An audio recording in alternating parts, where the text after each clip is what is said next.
World Championship England Rugby Women's Team. Maggie Alphonsi has become a household name and is one of the UK's leading TV rugby analysts. Can't wait to hear about her inspiring journey to the top of the game, some tactics to performing under pressure, and how she faces her challenges head on. Welcome, Maggie. Thank you, Nick, and thank you for the introduction there. You forgot the word legend. People usually say the legend Maggie Alphonsi is going to speak today. I was going to round up, and thank you so much for the legend, Maggie. But there we go. So, Maggie, your journey fascinates me because obviously playing in a sport, communication is absolutely critical. You're there with people, and and it's a highly intensive sport, rugby, and you have that in your Parma team. And then you became kind of a TV presenter where you're kind of in front of a camera and you're not getting the reaction, and the communication you're having is different. And to me, that's a parallel to where we all are now, going from the physical meeting space to these virtual meeting spaces. So can you just spend a couple of minutes talking to us about how you've had to adapt your communication and your kind of from that team environment of everyone being together to this world where you're talking to a camera and you have no response or back to you or anything like that? Yeah, it's incredibly difficult. And I think Daisy mentioned it previously. It's all about how you learn that you're not getting the feedback that you want. So obviously in the physical world, when we stand up and we speak, especially when I speak to my team, I know that the reaction is very much going to guide me. So if they're very engaged, I know I give them maybe a little bit less. If they're not engaged, I give them a bit more.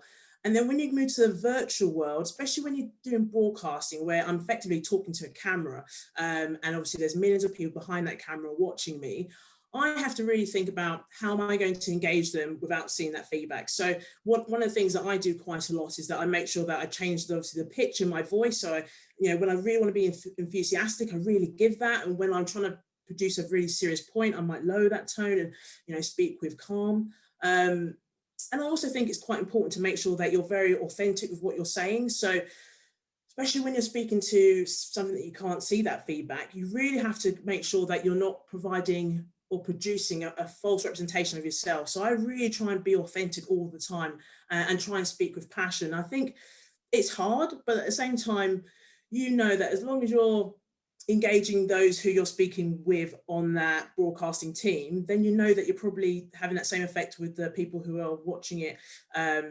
home. And you have to really treat the viewers almost like you're speaking to them in the pub or having that general conversation. You have to be very relaxed, very authentic, speak with purpose, but at the same time, make sure that you really want to emphasize things that you really want to get across. And do you, when you've got a point to make, are you thinking consciously about the controversy of the point, or is it about the analytical element of the whole thing in terms of how much you're influenced by the viewers or how much you're influenced about actually your authenticity of what you want to say?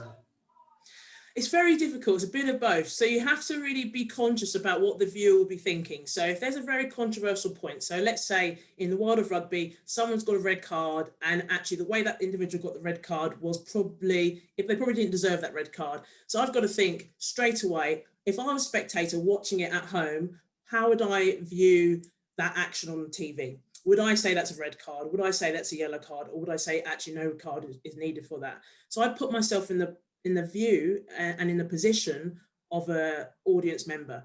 And then I use that as my guidance rather than going, okay, right, I am an expert in the field and I'm going to analyze it from my perspective, because actually that's not always the best way. Start off from the viewer's perspective and then bring your own understanding, your own expertise into it. So I try and steer it like that. And actually, regardless of what you say, with most points, generally half people like what you say and agree with you, half people disagree with you. So you're always going to get that balance really. But again, that's why I say, make sure you're authentic with what you're doing. So take it from the position of the viewer and then make sure you put your own opinion on it, because you do not want to sit on the fence, especially in the world of broadcasting. If you sit on the fence, people get very upset with that. So you've got to be one or the other. And I find, especially in sport, you really have to be quite strong with your point. And, I work in an industry, it's pretty much male dominated. And being a female, I think it's even more important that I stake my thoughts and my opinions to make sure that actually I'm having a relevance on that panel. So when you started out your broadcasting career and as a female in a male-dominated broadcasting setting, how much preparation work did you do beforehand to get those people who you're going to be in the studio on side with you? Or were you confident in terms of your background and I suppose your credibility as a leading rugby superstar legend that actually they should give you that credibility? So Nick, I'll be openly honest, to start off with, in the world of broadcasting, when I came into it in 2015, I felt that I had to basically read an encyclopedia on rugby, even though I'd been playing the sport for probably about 13, 14 years. I'd won a Rugby World Cup. I still felt to myself, going into that environment, I didn't know rugby. And I was working on men's rugby. So there was a perception that as a woman working on men's rugby, what would I know? So I went out of my way to almost do too much prep.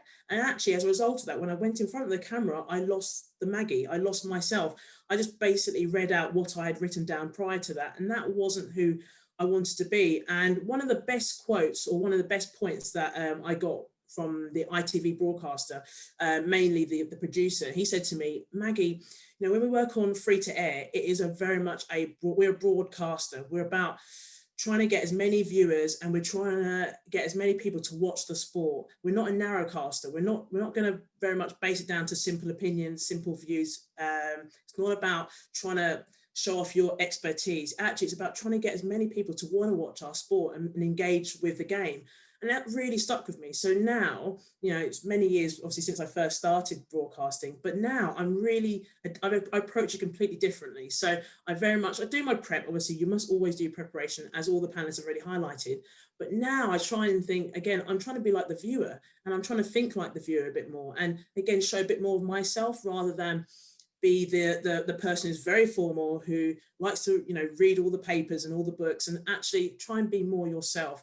But the preparation that I do when it comes to broadcasting is I do work very hard to try and build a relationship with the other people who are going to be in the studio with me. So I know that when I build that relationship with them, they're more likely to have that conversation, they're more likely to feel relaxed. And you know, some of the points Daisy raised as well, you know, for me, the green room is probably the most important section of my work before I go onto TV, because if I don't build that relationship with the other people who are going to be in the studio with me, I know that when I become on air, it's going to be very, very hard to try and engage with them and also, you know, show my true self.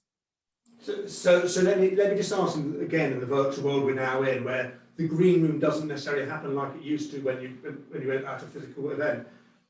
Are there any tips you can help with kind of any of the audience today who are event organisers, in terms of how they can give you that environment to kind of be part of the whole event, rather than just the session that you're logging on for?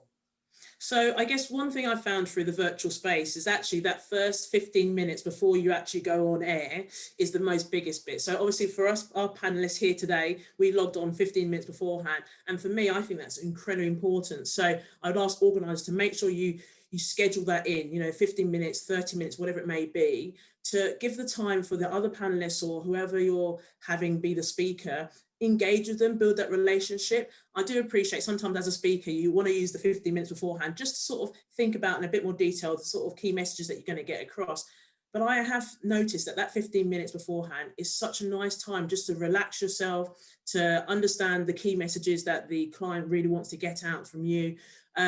So I would make sure that organizations build that into the preparation time and the delivery time. So don't just sort of wait for them to come on air 5 minutes beforehand. Actually really build in 15 minutes, 30 minutes beforehand, so you can get either panelists or the speaker to speak with various different people, just to relax them, but also to maybe reinforce any key messages as well. Maggie, one final question for you, kind of good time and everything. And it's something you mentioned earlier in terms of how you react to the people in the studio with you. And I think we are starting to see, and hopefully as things start opening up in the near future, kind of this concept about hybrid events, where you might have a few people with you in the studio and you're delivering out to the wider audience kind of virtually. And I suppose my question to you is, kind of, you mentioned the fact that you are related to the people in the audience, in the studio with you, is how do you balance up that conversation where you are directly talking to the people who are there, knowing that potentially the audience are looking for something different? Where is your focus? Oh, that's a very good question. I guess when it comes to, so let me put it into perspective. So when you're in the studio, the reality is everyone who's in the studio has their sort of own agenda, and they go into the show sort of knowing what they really want to get across. So I think Daisy mentioned it as well. You know when you're a panelist, you have maybe your big points that you really want to get across. And actually, I find that in the studio, every individual who's on the couch usually has something they really want to get across. And I think it's important that you strike that balance between, I want to get this point across, but at the same time, I need to really speak to the viewer and understand what the viewer really wants.